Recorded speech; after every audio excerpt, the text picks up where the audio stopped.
Hello and welcome. Well, as children grow and develop, the need for social interaction with their peers the same age is crucial for their social and emotional development. However, throughout this COVID era, there have been extended periods of time that this has been decreased, as we've each had to make and are continuing to make sacrifices in order to protect our children, ourselves, our loved ones, and the communities that we live in. As COVID is going nowhere, it's nowhere close to going away. We need to understand what are the short and the long-term effects of isolation on children. And the more we know, the better we can ensure that children are not missing out on developing crucial life skills, and we are supporting them the very best that we can. To help talk to us about this today and to provide you with tips to coach you through this, we welcome our special guest, Breanna Jayne Sada, a Lysn Psychologist. Now, Lysn is a mental health telehealth startup offering online psychology counselling for anyone needing mental health and wellbeing support, in particular to help facilitate care for rural and regional patients. Now, Breanna has worked with adults, children, young people and families, and she has a particular passion for reducing stigma around mental health issues and help seeking. Thank you for joining us today. How are you? I'm well, thank you, Rachel. Thank you so much for having me. I'm very excited to have a chat today. Yeah, likewise. And we definitely have a lot to talk about on this topic. And before we dig deep into the conversation about the effects of isolation on children, I'd love to ask just some general questions, Yeah, just sure. about what you have been experiencing lately. And COVID Yeah. seems to have hit high density metropolitan areas in major cities, in particular, Melbourne, of Yeah. course, at the moment with our current lockdown. I'd just love to know, have you seen a rise in support in metropolitan districts as much as rural areas or not? Yeah, I think there's concern spread across the country. Metro areas I guess, a couple of months ago were definitely the focus of most of the concern. And that's when we saw the government increase their kind of funding towards telehealth platforms because, we had to turn our focus to providing mental health support online because, there was lockdowns all over the place, I guess. But more recently, our rural areas have seen some concern. I know just watching the news yesterday, our kind of border towns, there's a lot of concern at the moment, given the lockdown over, between us, we can't get to each other. So, between Sydney and Melbourne, I know our regional border towns, there is some concern there as well. But I think, when the metro cities go into lockdown and that kind of thing, it has a trickle effect onto our communities as well. For example, some of our rural communities, they had the bushfires and everything that brought the challenges that brought. And then, just a couple of months later, COVID and the lockdowns of that sort, they've had a different kind of level of concern. And understandably so, it's been challenging for them in their own way as well. What a year we're having at the moment, hey? So It's what has been it's been, been a challenge. yeah. So like what has been your experience just in the recent months supporting Australian families through COVID, and what can you share with us? Yeah, I think for our young people, some of them are just very frustrated, not understanding maybe some of the decisions that have been made on their behalf. Some of our older young people, those, for example, studying their HSE, for example, or their VCE in other states, they're losing that year 12 experience and all of those things that happen, and not being at school for that final year is a bit of a challenge. But then we've got, families that, parents that have their own anxieties about COVID, and not projecting them onto their young people has been a really big challenge, and how they themselves can regulate themselves and look after their own mental health while, looking after their kids so much more than they normally would. Homeschooling has been a struggle, even though we don't want to call it homeschooling. The idea is that kids are remotely learning, but yeah, that's been a real challenge for working parents. They've kind of taken on different roles at home, so you're right, it's been a really difficult year. Yeah. So what are the types of things that people, I guess, have been reaching out for support during the crisis? I mean, and how do you see that we can support family and friends during this time, just Yeah. generally? Just generally, I think being a listening ear, I think is really important when people are reaching out for support. The worst thing you can do is talk about yourself. You need to give people some time and space to talk about themselves and their challenges, and then your time will come later where you can use them for supports as well. I think for adults in particular, we worry about ourselves, we worry about our children, but trying to give them a normal kind of experience and regulate ourselves is so important, because we know our young people are social learners, and the way we react to the situation is going to have a huge impact on how they respond. So if we can Absolutely. keep calm, if we can keep regulated, if we can keep rational, that's going to be of great support to them as well. So being a good role model, I guess, essentially for our young people in our lives is crucial. Great advice. Great advice. And as we said earlier on, we've got lots to talk about. To begin with, we've published your article titled The Effects of Isolation on Children. So for someone who hasn't yet read the article, could you please just give us an overview what it's about and tell us what inspired you to write it? Yeah, I think, I guess, I wrote that a couple of weeks ago now when, the whole country was in the midst of lockdown, and, professionals and families alike were really asking the question, how is this period of isolation going to impact my child? And, psychologists and other mental health professionals, we know when we hear words like isolation, we get concerned. We know isolation is a risk factor for mental health conditions, not just in young people, in older people as well. But I guess my particular passion is helping young people and children. And if I can do that by supporting their parents during this time, then I feel like I've made a small contribution. So, that article really, I tried to make it as practical as possible. So there's some tips in there about how you can support your young people and your children through periods of isolation. And I guess it's become even more relevant now, given that we have seen areas of the country go into lockdown just this week. So I hope it's a practical resource for parents. I'm sure it will be. And it is. And we'll have the link through to that article, of course, in the show notes, which I've read the article multiple times, as you would know. And it is very, very helpful. Now, I'd like to know from your perspective, what do we know about social isolation and how it can actually impact children and young people?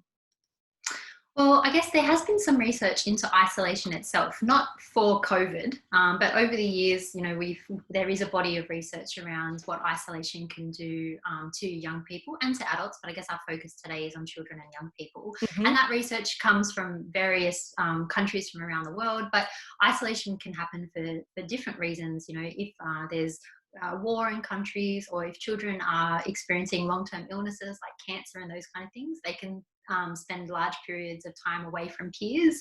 So there is a large body of research about isolation. Now, at the moment, we don't have a great depth of research about particularly how the COVID isolation period is going to impact young people and children. So I guess we're using some of those learnings from past research studies and applying them in our current practices.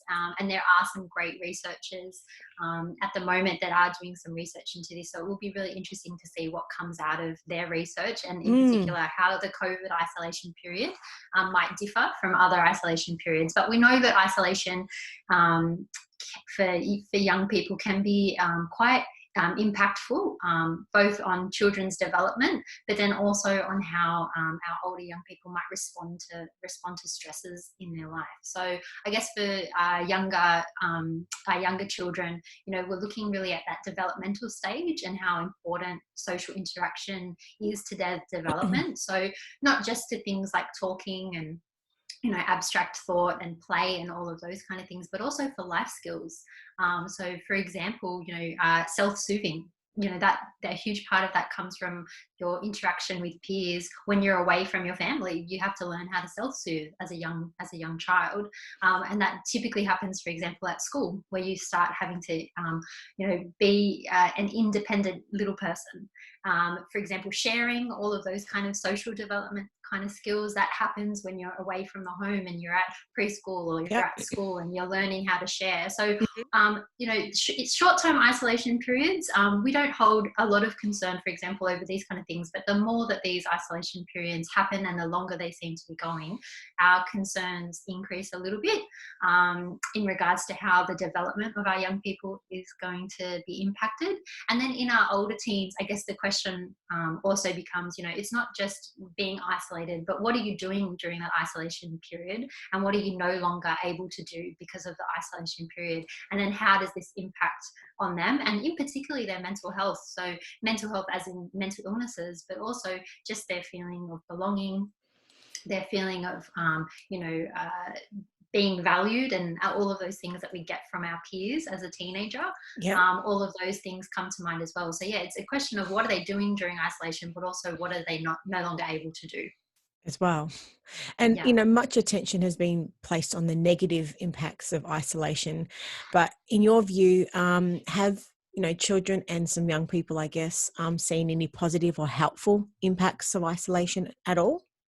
Yeah, that's a really interesting question. So if you ask most parents, they would say it's been great. We've had more time together as a family. We're able to build on Slow connections down. and Yep. exactly slow down. There's not much of a rush. We're not rushing off in the morning for school drop off, or rushing around on weekends and those kind of things. So in that regard, at first look, there has been some positive impacts. However, there's some things that I guess concern us because they appear to be positive, but the long-term impacts of them, we're starting to see, as in some states people have gone out of isolation periods, that some of the initial what we thought were positive has actually shown some challenges. So for example, some of our young people that might present with some anxieties, whether that be social anxieties or separation anxieties, well, when you're at home with your family, you don't have to face those stresses that give you those anxiety kind of Yes. feelings and those bodily reactions,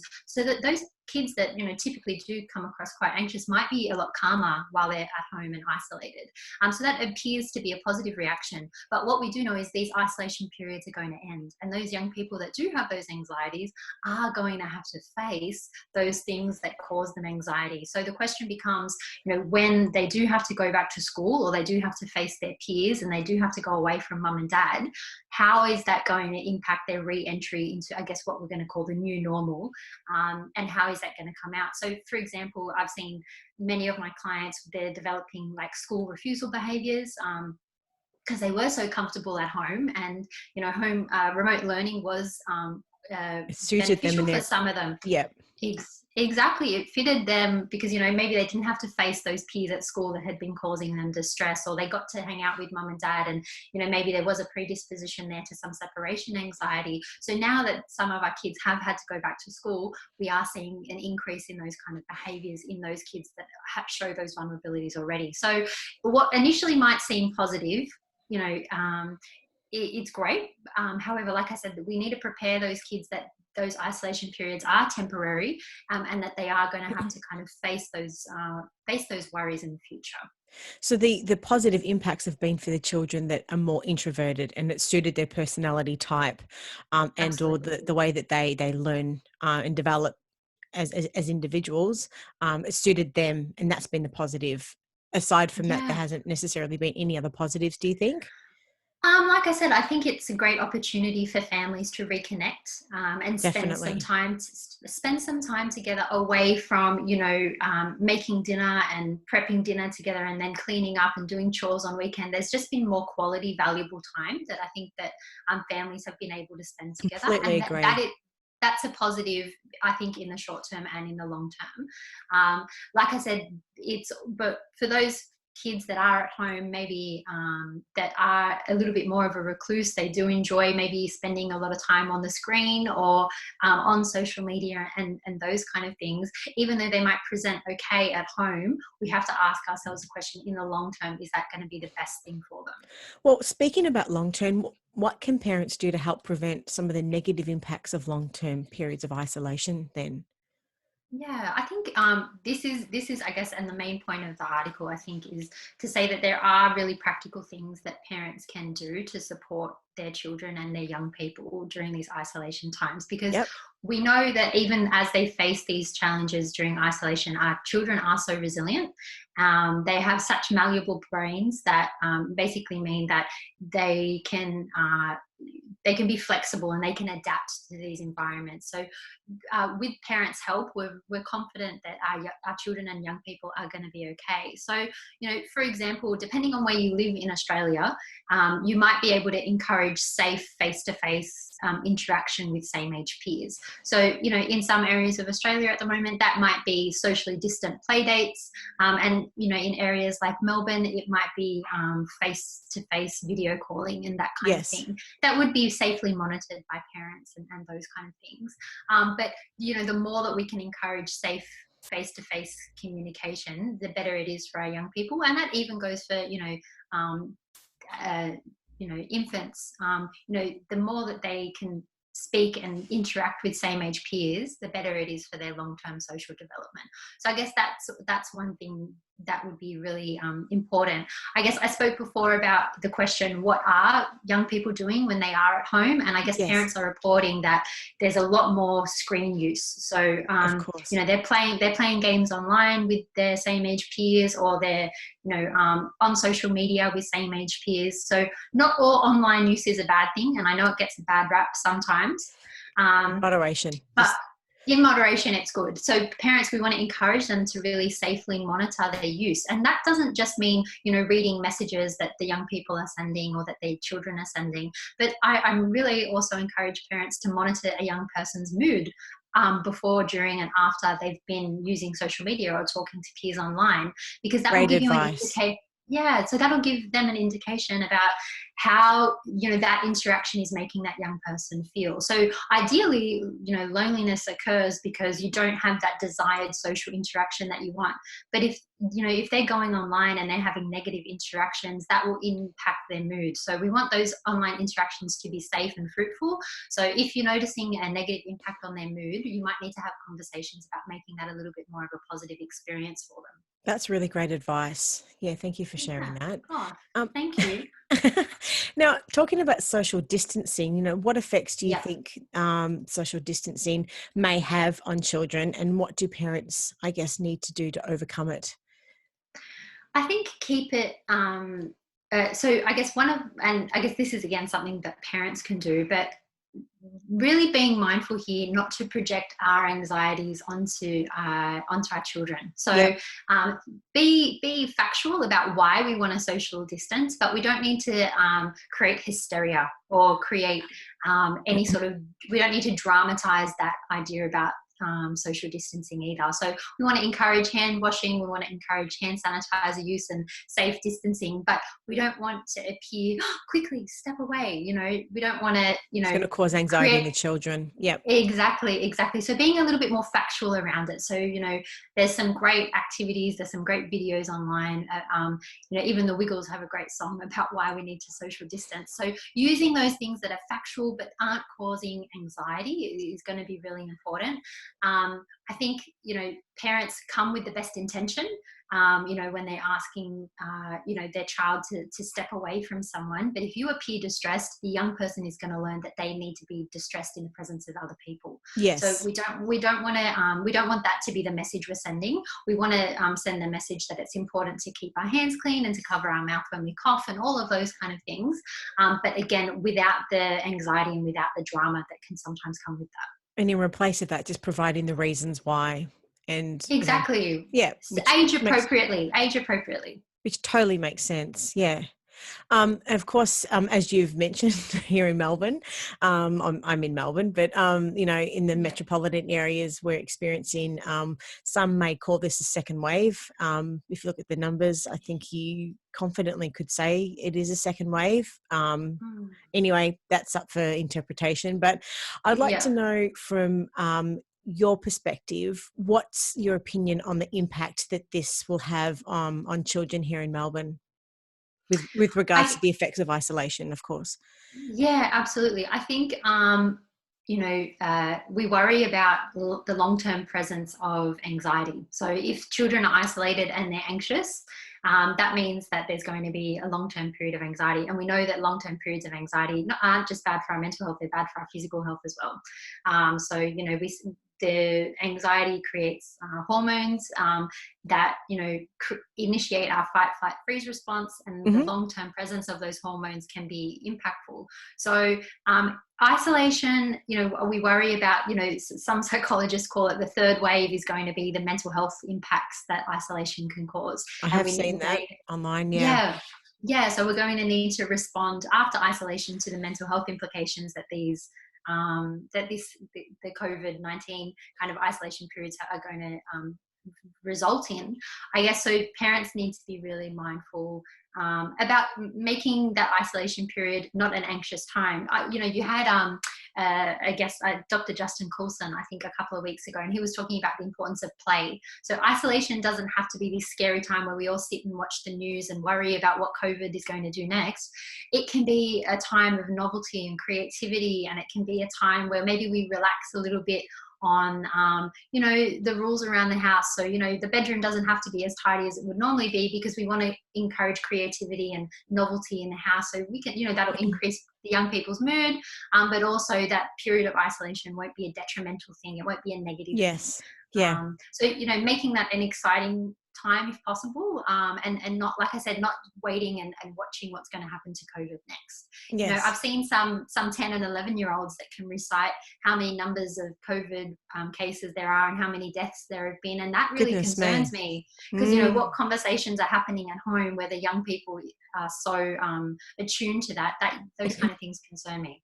Yes, that's quite alarming, actually, but in their own way, they're probably just trying to understand what is happening in the world around them, and depending on their personality type, that's how they maybe, as you said, just attuned to the world around them. But it is Absolutely a little bit concerning how that would affect them, definitely. Yeah.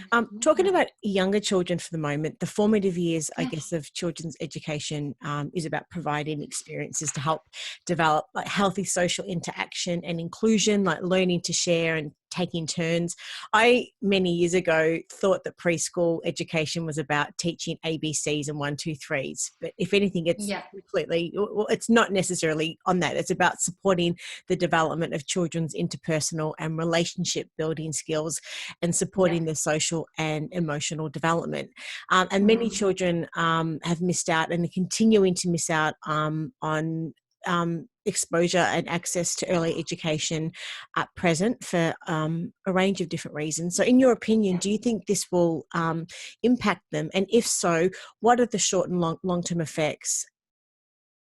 I think that I think you're right. I think, and some of the things you're just talking about, developing a child's EQ is just as important as developing their IQ. So EQ being their emotional intelligence, and I think really, we really see that in preschool and in those formative years where a child does learn how to share or does, understand the concepts of empathy and all of those kind of things, that their behaviors can impact other people. All of those kind of things are so important. So potentially we might see a delay in these skills developing.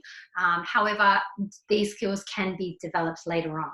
If there are extended periods of time where a young person isn't learning these things from their same age peers, I think these will pick up later on.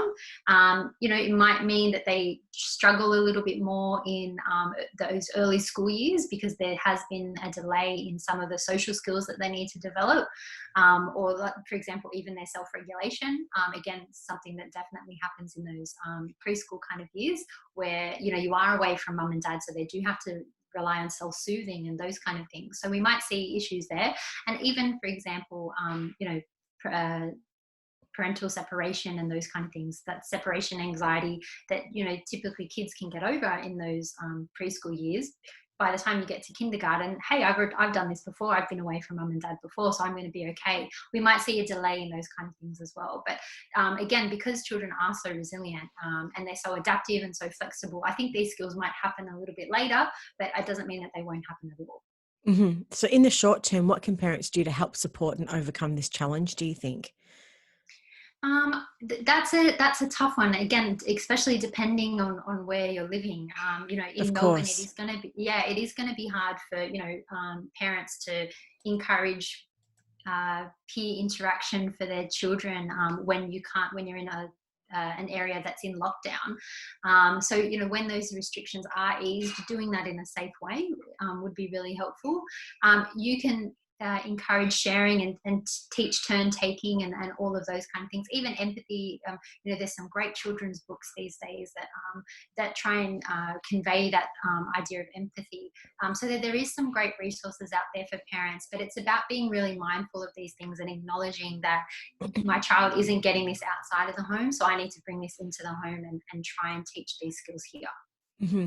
And we've just recently published an article on the importance of developing emotional intelligence in children, Oh, and great. we've got an upcoming podcast on that also. But Oh, great. I think it is very, very important. Even if parents themselves, maybe for whatever reason, have sort of learned that they haven't actually maybe fully developed their emotional intelligence skills and empathy. I think it's something that no matter wherever you are on that spectrum, it's important to understand that children need that.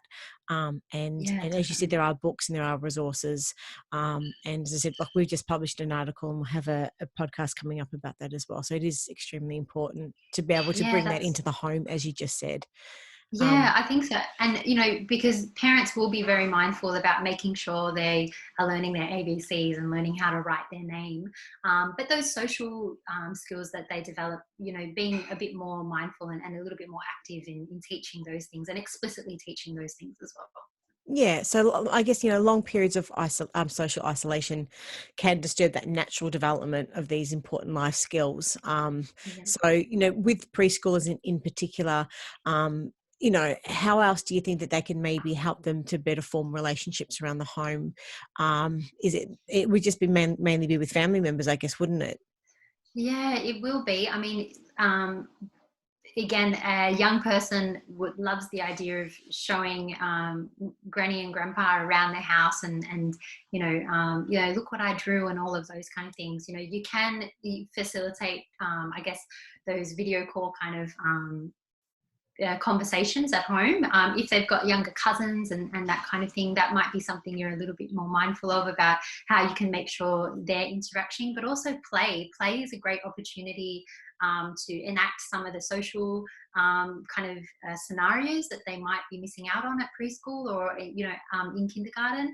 So really encouraging that idea of play and creating scenarios where they do have to express empathy or they do have to share, and they're great opportunities for young people. But parents are living their life, they're working from home, they're doing all of those really important things. So being mindful just to be sitting there present with the child, putting your phone down, face-to-face communication. You're the person they're getting their social cues from right now. So it's so important that you're active and you're present with them, so that they are picking up and they are learning those things from you. Yes, absolutely. And what about primary school age children, starting with early age children in the 5 to 7 year age group? Some of these are a little too young to use, I guess, some online forums to stay connected with their friends each day. Do you see any short or long-term effects? And if so, what are they and how can parents help their children to overcome them? Yeah, the first thing I will say, Rachel, is that I thought too 5 to 7 was too young to be engaged online, but there are platforms, and a new platform called Roblox comes to mind, Yes, know all about where that. Yep. young people are, there are 7, 6 year olds that are wanting to engage online with their peers. So being, parents being really attuned to that and being really kind of monitoring that use is going to be really important. But again, those interactions can come from family members. So if parents are encouraging of that, that is going to be really important. Like I said, they themselves, facilitating relationships between their siblings, even board games, family nights, board games, all of those kind of things. can be so instrumental in young people developing those skills that we want them to see. And then, you know, like I said, they will have memories of that time being a positive experience for them. It's going to be quite, you know, we want kids to experience novelty and fun, because they're the things that they would have been experiencing with their peers. So however we can do that in the home is really important. So that means sometimes a parent might have to interact with the child a little bit differently than they normally would, to try and facilitate some of that growth. Can I ask you about conversational skills? Understanding that some of these interactions, let's talk about this 5 to 7 year age group at the moment. So if Sure. they become accustomed to communicating with their friends through Roblox, or Yeah. there's a new kids messenger that's just been launched, and whatever the platform is, what is your opinion on children?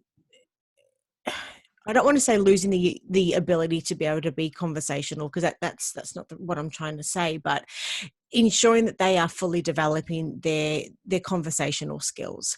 And this does sort of, I think, sort of tied back to partly, I think, sort of some Mm. emotional intelligence, or you tell me if I'm wrong. I definitely want to know if that, Mm. it's just that I'm finding that a lot of children are becoming disengaged face to face, because they're finding it is that's their way of communicating is through an online platform, short, sharp, sweet, sort of, you know, sentences, and or whatever their level of communication is, but getting into a big, deep and meaningful conversation that has meaning and substance, and all of those big questions, and that really do sort of prompt the ability to think laterally and think bigger, and all of these big important things. Are we losing that?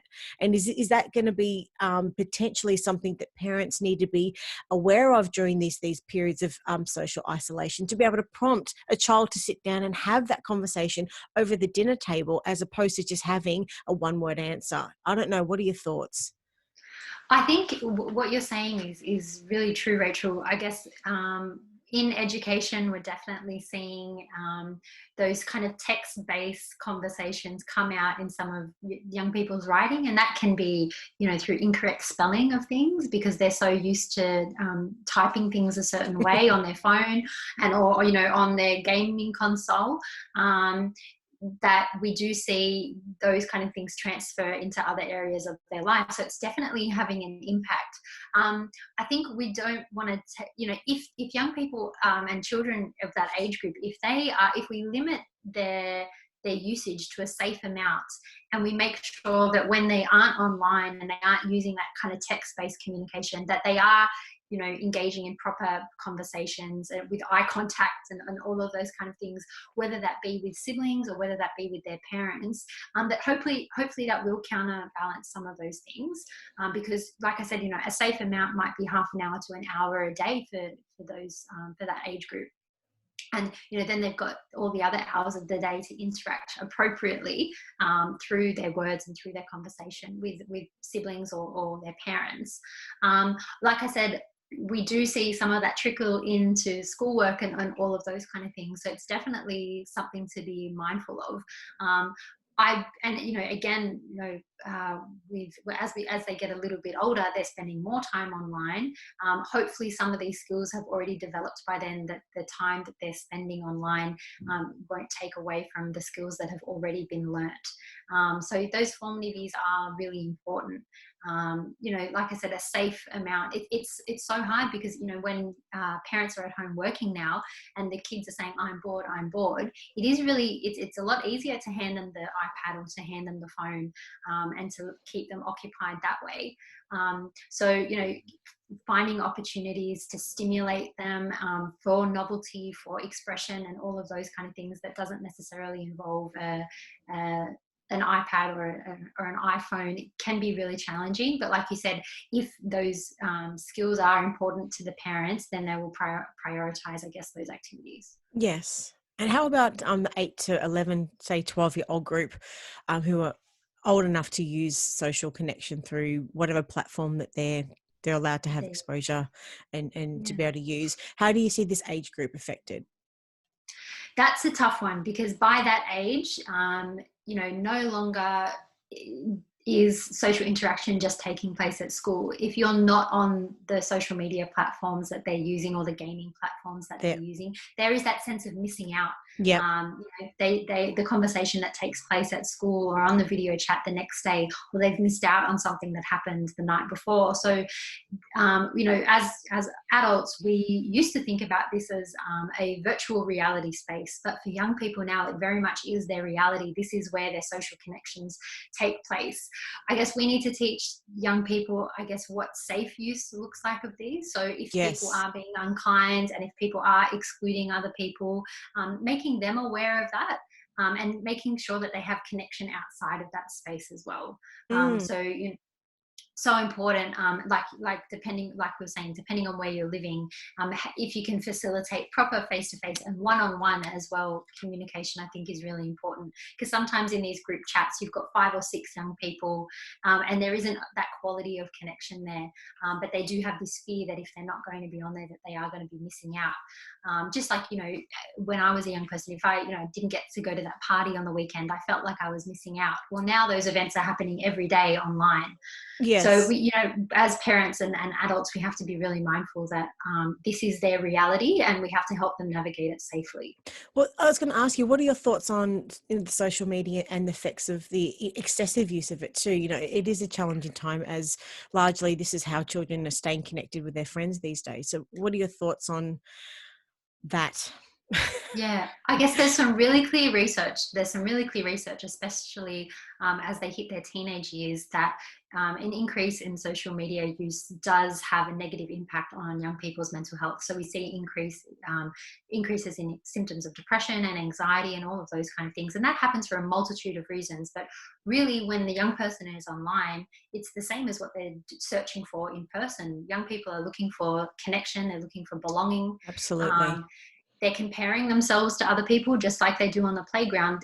That comparison happens online as well. So, whether they're measuring their self-worth through likes or comments, or they're comparing their life to the life that, is being portrayed by their peers online, it does have an impact on their mental health in the long term as well. So we know that the evidence is quite clear there. So again, it's about teaching those lessons. I think, this is happening at school now. There's development classes around this idea of online use. We have body esteem kind of classes and all of those kind of things that do really address those issues of that idea of comparing ourselves to people online. So we want to be really mindful that what is presented online isn't always real, and it isn't always honest, and that we want to facilitate them finding their self-worth and finding their belonging and finding that connection with people away from the online space as well. But there's some great things that do happen online, so it's just about monitoring them safely. There's Absolutely. some great support groups that you can connect in, with peers that have the same interests as you. Some great things happen online, but it's just about making sure they're doing that safely. And like I said before, really monitoring your young person's mood. So monitoring their social media use or their internet use or their gaming use shouldn't just be about checking to make sure there's no swearing or anything like that in their text messages, but it should also be about monitoring their mood. How do they appear and how do they present after they're using 100% that platform, and then addressing that. Yep. Great point that you made earlier too. Yes. Monitor what was there. How are they before and how are they after the interaction online? Now, I wanted to speak to you about loneliness. What do you think the effects of loneliness are on children?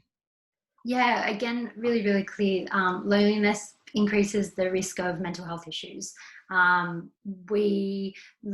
it's a funny thing because, when I talk to parents about this, they'll say, but, we're always with our young people and they've got siblings and they've got us and we're there. So it's not about physically being by yourself.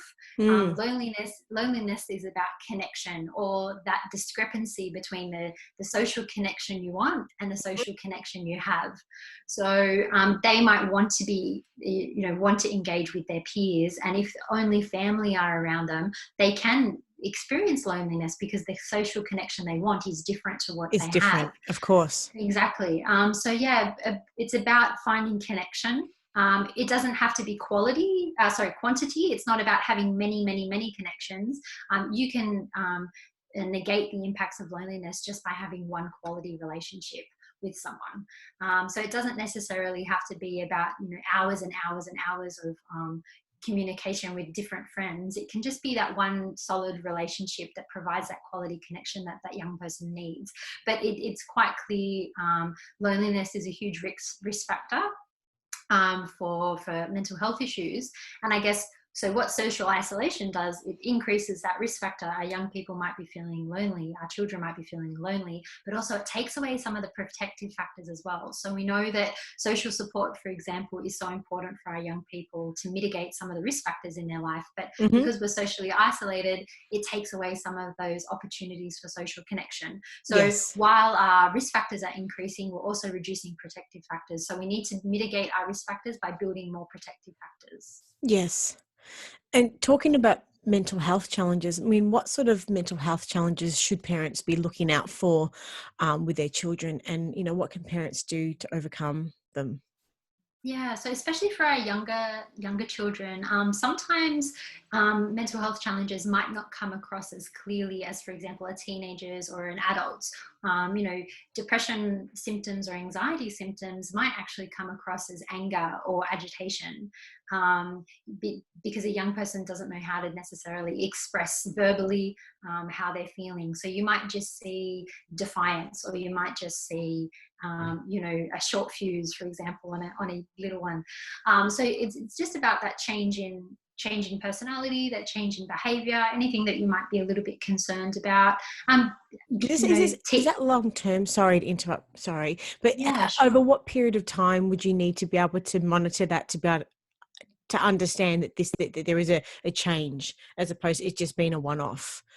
Yeah, so a longer period of time. For example, if they're having a bad day, that doesn't necessarily mean that Of they've got a course. mental health issue, but we are looking for longer term changes. Okay. So for anxiety, you'd be looking for a pattern of behavior as well. So are there certain instances where these behaviors are presenting themselves? For example, every time someone comes over, or that you start talking about school, do they start getting a little bit defiant or a little bit agitated? That might be an indication that, okay, something about going back to school is getting them upset. For mood changes, like depressive symptoms, might only be a couple of weeks that you might be concerned. You might want to start talking to a mental health professional about some of those things. And sometimes I guess the best thing that a parent can do as well is be really mindful of their own reactions, and is that impacting the young persons. And it might be about the parent getting their own mental health support and making sure that they are regulating themselves properly, because children are social learners. The modeling that we show them is going to be so important, and we can actually inexplicitly and without even realizing it, be teaching those behaviors. So it's a very fine line, isn't it, really, where parents are at the moment, with being able to negate, ensuring the children aren't experiencing mental health issues, that they don't have the feelings of loneliness, yet they do have the ability to connect with their peers at the same age as well. Yeah. I don't know. Look, what are your thoughts in how parents can sort of navigate this new world that we're living in at the moment? I think, keep in mind that, 95% of the kids are going to be okay, and they might show some short-term struggle. But as I was saying, our young people and our children are so resilient, that, professionals are quite confident that most of our young people are going to be okay. If parents are coming to these conversations with their young people and, with love and concern and support, that's a huge protective factor for them. So that's going to be really crucial when we're talking about long-term impacts. If they've got the love and support of their parents, that's what we look for really about when we're looking at long-term prognosis for our young people. If parents are coming to those interactions, with the best of intentions, then I'm confident our young people are going to be okay. For those that do have predispositions or vulnerabilities already, this period might be a little bit more challenging for them. So for parents, it's going to be about really that foresight and the being prepared as well. So having these conversations regularly, checking in with their children and their young people about how they're feeling. Like I said, provide opportunities for fun and excitement and novelty at home if they can't get those things at school, or on the weekend with their peers, and try to make it a positive space. Isolation and doesn't necessarily have to come with so much negativity and anxiety attached to it. So if we're being really mindful and we're being prepared that this is challenging for us as adults, but it's also challenging for our young people. I think that we can handle this well. Yes, we've covered a lot today. I guess if We you were have. to summarize your key messages to any parent or carer watching and or listening, what will your key messages be? I think, like I said, I think most of our kids are going to be okay, but I guess we need to be mindful of how they're feeling. Not going to school, not seeing our friends, all of those kind of things are a big deal for our young people. So even though we feel like this is more challenging for us, a child not getting to go on that excursion they were really looking forward to, or missing out on their birthday party, those kind of things, they're big life events for those little people. So we need to be really mindful of how that might impact them. So having age appropriate conversations with them, reminding them that this is temporary, is really important. We don't have an end date yet, so not making false promises, but reminding them that this is temporary is going to be really important as well.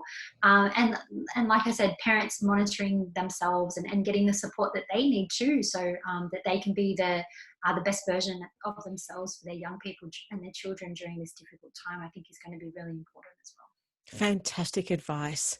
Now, if parents have got any other questions for you and or want to reach out, whereabouts can they find you guys? Yeah, so I run my private work through Lysn Health, so you can jump on the website and you can pick from a whole bunch of Australian psychologists on there and use our telehealth platform, which is fantastic. And I've also got my website, so I'm at breannajayne.com, and you can find me on Instagram as well. Wonderful. We'll have all of those links in the show notes. Thank you so much, Breanna, for your time. I've loved this conversation and really hope for the opportunity for another one again in the future. Take care and stay safe. I'd love that. You too. See you later. See you, Rachel. Thanks so much. Okay, bye. Bye.